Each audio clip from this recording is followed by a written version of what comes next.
To find the shot type, you ask yourself, what is the attention on? To find your composition, you ask yourself, in what order do you see it? To find your angle, you ask yourself, where are you when you're looking at it? And now we are at camera movement. To find your movement, you ask yourself, where are you going? So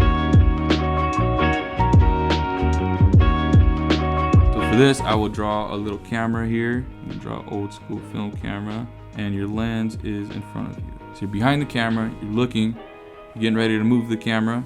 You have locked, tilt, truck, dolly, zoom, focus, pull, parallax, and follow, and crane. These are some of the basic ones. Of course, there's almost an infinite amount of ways you can really move your camera, but these are some of the basic ones, and a lot of other camera movements are simply a combination of these put together, right? So this plus this plus this equals this camera movement. But these are some of the basic ones that I'm just gonna go over lockdown.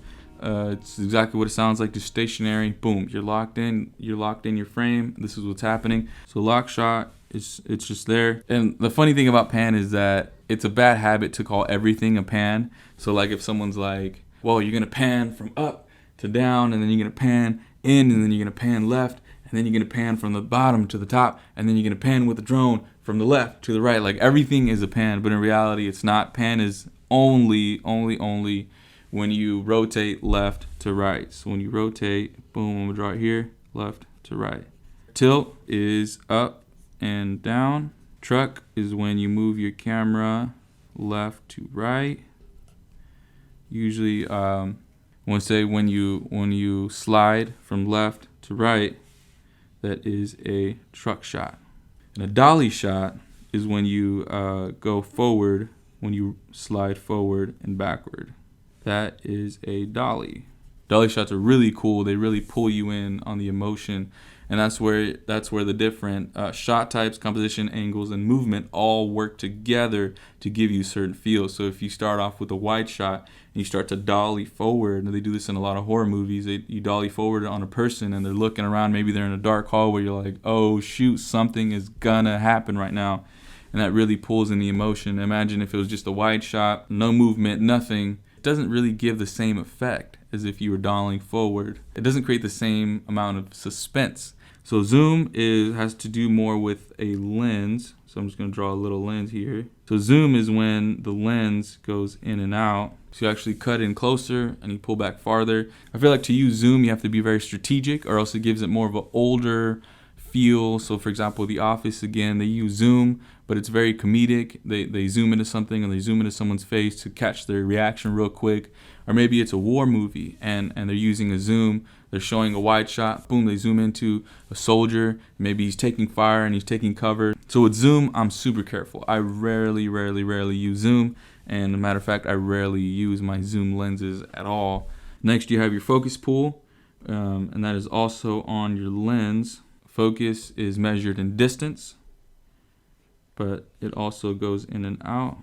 So I'm gonna put near and far. Some lenses have more blur than others. Some lenses are made just to catch a wide shot. See, lenses gotta be like a whole nother video.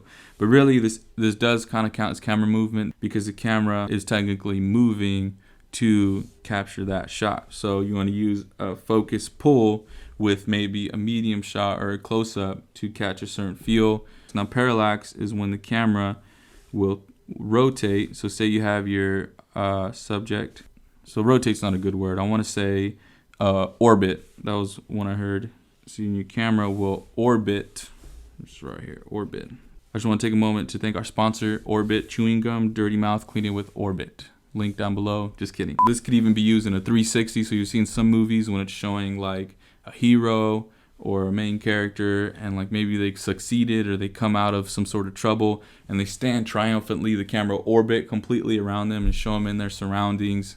Avengers has used this several times, and it looks very cool when used properly. But it's called parallax because the camera is moving in the opposite direction that the pan is moving. Then you have follow movement. That's pretty self-explanatory. It's just when the camera is following a certain subject or object. This is different from dolly or truck because it can be like around hallways, things like that. So you're using your X and Y axis in a follow where you do tilt and you pan and you rotate and you dolly and you truck when you're following somebody. It's a combination of all those, so it's called a follow. And then I added in here a crane. Crane is what it sounds like as well. A crane will usually start off high and come down low, or be far and come in close, but it's usually with the movement of going up and down or down and up, but it could also go left and right while it's moving up and down. Usually there's a mechanism here, and then you have a handle, and the camera is up here. So it's a combination of movements, and it looks really well. So that pretty much sums up crane movement there. You have all these different movements, angles, composition, and shot types. There's so many different possibilities in the combinations that you could use, and the different looks and feels that you can send in your video by using all these different combinations together. And that's what I love about video. It really is an art form where you use all these different strategies to create a masterpiece. So that was pretty much all the topics I was going to cover in planning your shots. I hope that helps you execute better video. As always, if you have any questions or comments or suggestions for future videos, don't hesitate to post them down below. Thanks for tuning in, and I'll catch you next time.